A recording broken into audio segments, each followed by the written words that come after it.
entendido aí como é que funcionou o plano Collor 1, esse aí na qual houve o confisco das poupanças, o confisco aí de toda a renda fixa, tu já sabe que não foi só as poupanças, foi toda a renda fixa.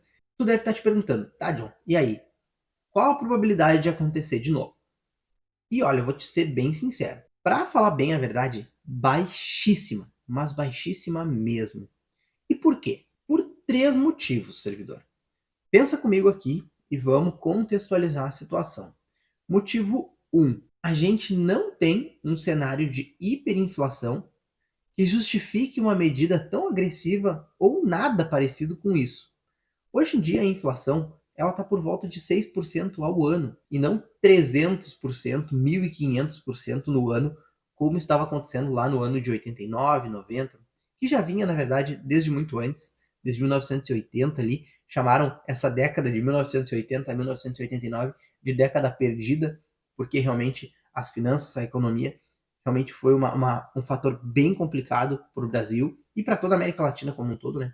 Mas para o Brasil começou aí os problemas, 90 ali também, foi só ter um respiro em 94, depois do Plano Real, através de muito estudo, muito cálculo realmente, e que não foi uma solução perfeita, mas foi melhor do que todos esses planos que eu citei, que davam uma contida na inflação, mas destruíam o país, e depois a inflação voltava com tudo. O Plano Real, ele deu uma destruída no país, mas conseguiu manter realmente uma estabilização financeira. Claro, ainda oscila, ainda tem seus reflexos, aquela famosa URV, quem trabalha aí com restituição de IPTU, de valores, quem trabalha nas contabilidades aí da prefeitura, do estado, a gente até hoje trabalha com essa porcaria dessa URV aí, tem que fazer um montão de cálculo para conseguir atualizar os valores para o valor presente. Tem gente que tem processos até hoje em função desses congelamentos aí da poupança e que não tiveram suas rentabilizações ou que não tiveram sequer o dinheiro realmente devolvido, porque os bancos, na época, como eu disse, houve uma corrida aos bancos e muitos bancos quebraram aí, não tinham liquidez para fornecer para todo mundo aquele valor ali de 50 mil cruzados novos, que todo mundo depois do feriado bancário foi correr para sacar esse dinheiro e os bancos não tinham realmente. Num outro vídeo eu já expliquei aí como é que funcionam as reservas fracionárias e aí naquela época houve aí realmente um caos total e tem gente que tem processo até hoje. Show?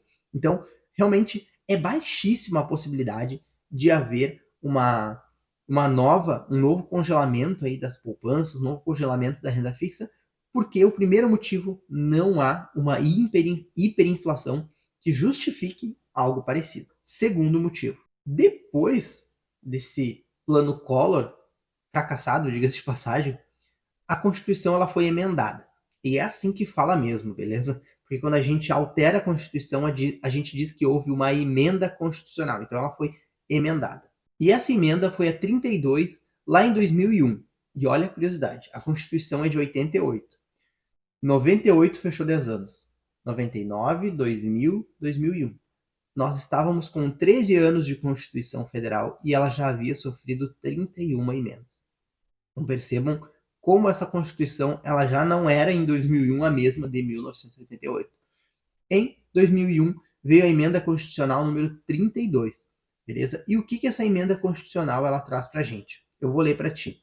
Ela incluiu aí dentro aí daquela parte que fala na Constituição sobre as medidas provisórias, ou seja, o canetaço que o presidente pode dar realmente para fazer lei, ele faz uma medida provisória, toma algumas medidas e aquilo ali já começa a valer imediatamente, beleza? Claro, ela vai valer ali dentro das regras constitucionais por 90 dias, depois tem que ser convertida em lei, qualquer coisa nesse sentido, beleza? Mas veio essa emenda constitucional 32 e disse assim, ó, fica proibido de tu dar um canetaço, de tu fazer uma medida provisória sobre.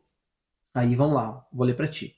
É vedada a edição de medidas provisórias sobre matéria que vise a detenção ou sequestro de bens, de poupança popular ou qualquer outro ativo financeiro. Então, por medida provisória, por canetaço de presidente, é proibido congelar qualquer tipo de ativo financeiro, seja CDB, seja poupança, seja aí qualquer outro LCI, LCA, qualquer outro bem, beleza? É proibido, conta corrente, qualquer coisa, é proibido um congelamento via canetaço do presidente. Não pode mexer nesses assuntos aqui. Então, assim, é proibido o canetaço do presidente.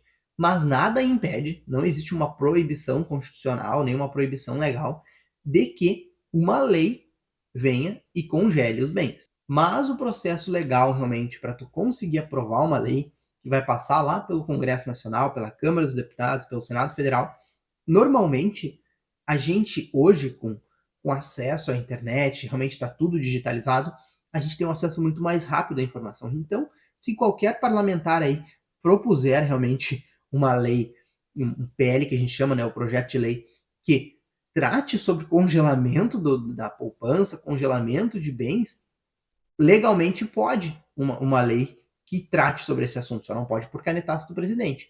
Mas a gente vai ficar sabendo.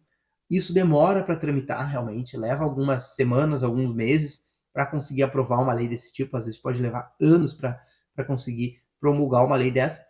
Então, se a gente sabe que vai vir uma lei que vai tratar sobre isso, dá tempo da gente conseguir se precaver, da gente conseguir tirar os dinheiro aí dos ativos que vão ser bloqueados ali na frente, ou que tem a possibilidade de ser bloqueado ali na frente. Então, o motivo 2 é que é o seguinte, não pode por canetaço do presidente, então a gente não vai ser pego desprevenido. Pode ser alterado sim, pode haver um congelamento por lei, mas como para tu colocar uma lei em prática no Brasil demora algum tempo, não vai ser de sopetão, como dizia minha mãe. Não vai ser aí de forma inesperada, não vai ser de forma repentina. A gente vai ter um tempinho, então a gente consegue se antever. Esse é o segundo motivo pela qual a chance de ocorrer é baixíssima. O terceiro motivo foi um tremendo fracasso. Essa medida ali do Collor foi um tremendo fracasso. Depois houve também uma segunda tentativa de um pacote de medidas provisórias do Collor, que foi chamado de Plano Collor 2, que também não deu certo, não resolveu nada, assim como o Plano Bresser, assim como os outros planos ali que tiveram, não resolveram nada. O que foi resolver realmente foi mais adiante o Plano Real. Aí já era outro governo, aí já era outra circunstância, e aí se conseguiu realmente, através de cálculos aí, dar uma estabilizada na economia. Mas vamos lá. Esses são os 3 motivos pela qual a chance é baixíssima de acontecer. 1. Não estamos em cenário macroeconômico de hiperinflação que justifique uma medida dessas. 2. Não dá para o presidente dispor sobre isso, congelar as poupanças pelo canetaço da medida provisória. Então teria que passar por lei e isso leva um tempo, a gente conseguiria se proteger dessa mudança que não vai ser tão repentina. E 3, porque essas medidas são um fracasso. Se tu tentar justificar realmente uma contenção da inflação com base no congelamento aí dos salários, congelamento das poupanças, congelamento de todos os ativos financeiros, já se viu que isso não funciona. Então, realmente, são esses 3 motivos na qual a chance disso acontecer é baixíssima, servidor, baixíssima.